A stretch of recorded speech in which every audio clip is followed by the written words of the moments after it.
All right, guys, welcome to another video. In this one, we're going to talk about diversification and concentration. These are, again, important investment principles to understand, but they're important to understand when and how to use each of them to your advantage. So generally, probably you may have a good understanding of this, but we're going to talk about it in a little bit different way today. So diversification is a risk control, okay? That's all it is. Diversification is a way to control downside risk and to mitigate it. Now, this again applies to all investments, okay? So if you are diversified across all of your investments, then it means that you're placing small bets in a lot of places. And if one bet pays off big, then you get a small portion of that because you made a small bet. And if one bet does not go well, right, it completely fails, then you only lose a little bit because you put a small bet. Okay, so you can imagine placing a lot of small bets in a lot of places. Essentially what you're doing is controlling risk.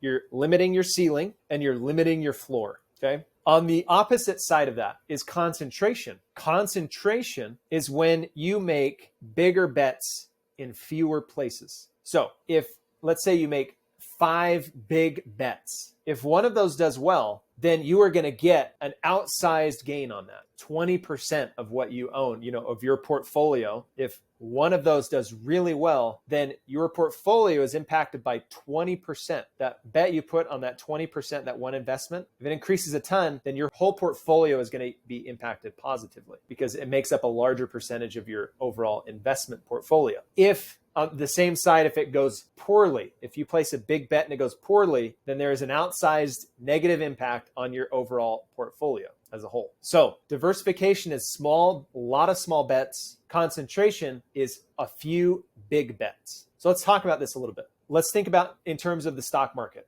Okay, we understand this intuitively.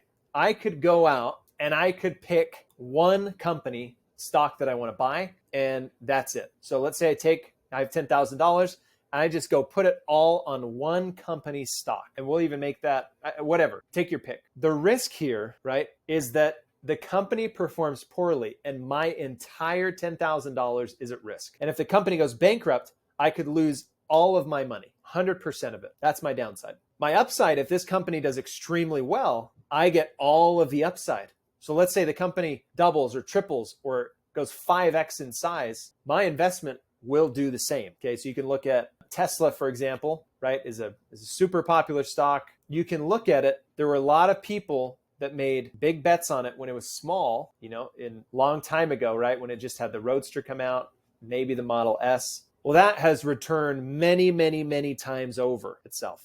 So if you put all your money there, then you have just made a ton of money because it has returned, the company has grown a ton. Now, on the flip side, you had people that didn't believe in Tesla. They thought they would fail. And so they placed big bets that it would fail. Okay. And we'll talk about shorting stocks and everything like that. But they were banking on the fact that it would fail. And if it did, they would profit from it. And you would lose everything. So it goes both ways here. If Tesla did fail, then a lot of people would have been out a lot of money. It just so happens that Tesla has done extremely well. So they've gained it, generally speaking. On the flip side, you could say, I don't want that much concentration. Like that's a lot. Ride or die on one single investment. That's too much for me. Okay. I'm not going to sleep at night. And so you might say, I'm going to diversify.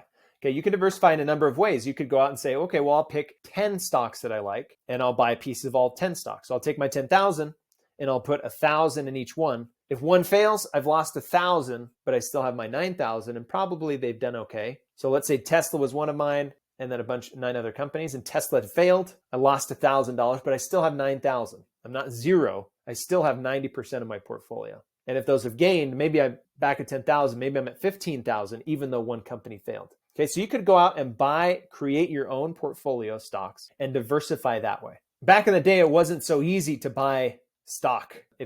You had to buy a single share. And so if you wanted to go buy 300 stocks, it was very hard to buy one share of 300 stocks. Like that would add up to a lot of money. Nowadays, you can buy fractional shares. That didn't used to be the case. You could take $5 and just buy $5 worth of Tesla. In the past, you just had to buy one share of Tesla. So back then, it was difficult to diversify. And so that's when mutual funds were created. Mutual funds where a giant investment company would come in, they would pool money together for a lot of people, and then they would invest in multiple companies. So if you go look at a mutual fund, It's just a diversified portfolio, stocks or whatever it's a mutual fund of. And there's a fund manager that does that for you. So you go buy one mutual fund with your $10,000. And in essence, you are buying, let's say a mutual fund is made up of 300 different companies. And in essence, you have diversified across 300 companies, your $10,000 across 300 companies. That's a lot of diversification. One company fails, you still have, 29/30ths of your portfolio that is still at play and can gain or whatever. And so diversification, like I mentioned, it narrows this range between potential gains and potential losses by adding an element of diversification, lots of small bets. And concentration, again, is a few big bets. With a few big bets, your range is much bigger. You go potentially way higher, potentially way lower. So this is how diversification and concentration are important. Now, you could look at the same thing across anything. Maybe you want to diversify out of the stock market, and you want to purchase real estate, or you want to start a business. Okay, all of a sudden, you've diversified your wealth building out of just the stock market. You've added in real estate, you've added in business ownership, like of an interest that you have more control over. And all of a sudden, if the stock market does poorly, you still have real estate or your business to do well. Or if the real estate goes poorly, you still have stock market or your business. Or if your business goes poorly, you still have real estate in the stock market. Okay.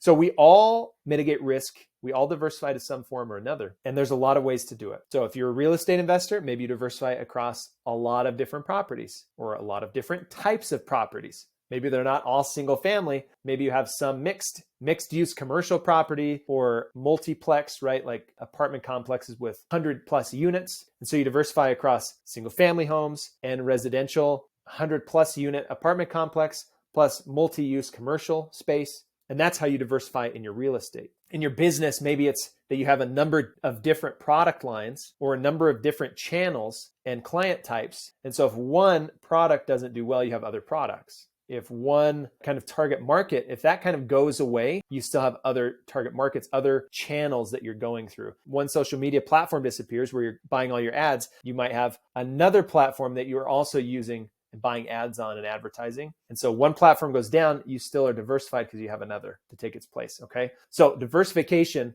happens in a lot of ways. Concentration happens. They both are important. Concentration, you have the highest potential gain. It's the highest potential for gain because you are raising that range. You're increasing the range. You could lose a lot, but you could sure gain a lot as well. So that's the quickest way to build wealth and increase returns is by concentrating. Diversification will get you there. It will take a fair amount of time. It'll take more time, but your range is smaller. Your risk of loss is lower. Your returns are lower. So it's going to take more time for you to hit your goals. So one advantage that we have while we're young is we can actually concentrate a little bit more. If it's something that we feel confident in, we can concentrate a little bit more and maybe take some additional risk because we still have time. We can make it up on the backside. If it doesn't go well, we still have time on our side. We can do the other approach, or we can do both simultaneously and say, hey, here's safe money. It's diversified. It's going, it's doing its thing. Here's this other portion of money where I'm going to start taking bigger bets, and you can kind of split it up that way.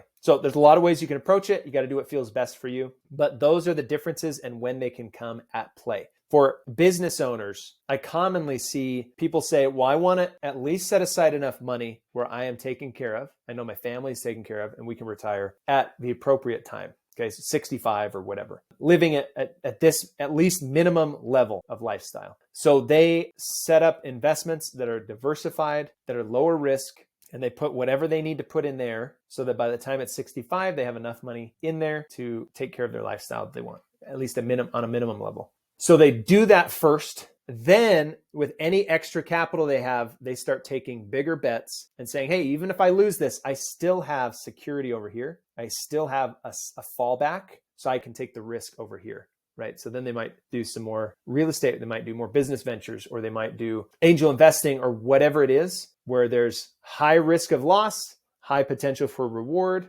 and they can make those big bets with that pool of money with this other pool, they're safe, diversified, and knowing that they're taken care of. So a lot of ways to apply this. The mix depends on you and your goals. And of course, if you're married, you both have to be on the same page. You've got to be on the same page about this, understand the risks and understand how you're going to plan for contingencies and control risk, and then move forward that way. Okay. So that's a quick chat about that. We'll of course talk more details as we get further into the specifics of these, but that's another important principle here I wanted to discuss. All right. See you guys in the next video. Subscribe and make your goals a reality.